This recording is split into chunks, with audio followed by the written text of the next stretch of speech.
બંધ કરો ભાઈ, બંધ કરો, ગેરકાયદેસર પીજી બંધ કરો। વાત કરું છું અત્યારે જાનકી આવાસ જે રાજપથ રંગોલી રોડ સિંધુ ભવનની વચ્ચે આવેલ એક આવાસ યોજના છે જે 2017માં મુખ્યમંત્રી આવાસ યોજના અંતર્ગત બન્યા હતા। અહીંયા પીજી લોકોનું અહીંયા બહુ મોટું દૂષણ કે સોસાયટીના રહીશોને મુશ્કેલી આપી રહ્યું છે। જે 15 બ્લોક છે અહીંયા લગભગ બહુ મોટી સંખ્યામાં વસી રહી છે। સોસાયટીના રહીશોનું કહેવું એવું છે કે અહીંયા બહુ ઘણા મોટા સંખ્યામાં પીજીમાં છોકરા છોકરીઓ અહીંયા રહી રહ્યા છે જે નશો કરીને કે ગેરકાયદેસર પ્રવૃત્તિ કરીને અહીંયાનું વાતાવરણ ખરાબ કરે છે અને કે અહીંયા જે ફેમિલી સાથે જે લોકો રહે છે એ લોકોને કે ડરનો માહોલ ઉભો થઈ રહ્યો છે। વારંવાર એ લોકો તરફ રજૂઆત કરવા છતાં પણ મકાન માલિકો દ્વારા કોઈ સંતોષકારક જવાબ નથી મળ્યો।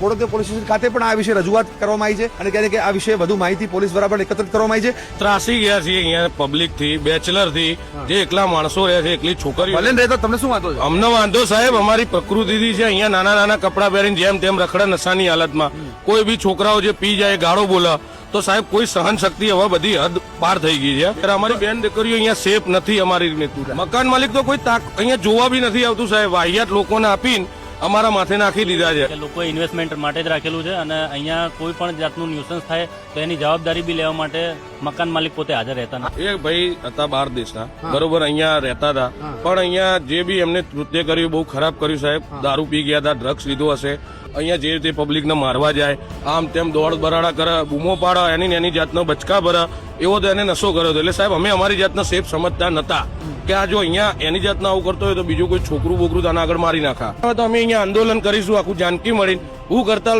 કરવી પડશે તો કરશું સાહેબ। અને જે બી મકાન માલિક આ તમારો વિડીયો જોતા હોય એ બી વહેલી તકે સુધરી જજો। એસજી હાઈવેની પાછળ આવેલા એટલે રાજપથ ક્લબની પાછળ કે સિંધુ ભવનની આજુબાજુમાં આવેલા આવાસો એટલે વાત કરું તો મીરા એપાર્ટમેન્ટ, દ્વારકેશ એપાર્ટમેન્ટ, ઓડા, નર્મદા આવાસ યોજના, વાત કરું તો જાનકી આવાસ યોજના, આ બધી જગ્યાએ અમને સતત ફરિયાદો મળી રહી છે જે વિશે અમે કંઈ ને કંઈ હવે વધુ છાનબીન કરવાની કોશિશ કરી છે।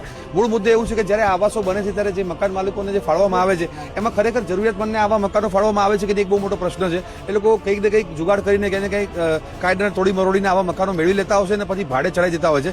અને જે મકાન માલિકો છે અહીંયા લોકલ છે, બહારના છે, ખબર નથી પડતી, પણ જે જેન્યુન રહીશો છે અહીંયાના એ લોકોને કે બહુ તકલીફોનો સામનો કરવો પડે છે કેમ કે એ લોકોને દિવસ રાત રહેવાનું છે। જે રાતના સમયે જે દૂષણ થાય છે કે બહારના રાજ્યોમાંથી આવેલા હોય છે જેને કોઈ ફેમિલી અહીંયા હોતો નથી, એક મકાનમાં 20-20 જણા સુધી રહી રહ્યા છે। અહીંયા નશો કરીને જયારે માણસ આવતો તેને કંઈ ખબર નથી પડતી કોણ સારું કોણ ખરાબ, કોણ પોલીસ કે કોણ નાગરિક એને નથી ખબર પડતી। આવા અવારનવાર વાક્ય બન્યા ત્યારે આ સ્થળ ઉપર અમે પહોંચીને વધુ છાનબીન હાથમાં ધરી છે। પણ આ પ્રકારના જે સરકાર દ્વારા જનહિતાય જનસુખાય જે યોજનાઓ છે જેનો ખરેખર છેવાડાના માનવીને લાભ મળવો જોઈએ એ નથી મળી રહ્યો। કે વ્યક્તિને નામે 3-4 મકાનો મળી આવે છે, જે પ્રકારનો દુરુપયોગ થઈ રહ્યો છે।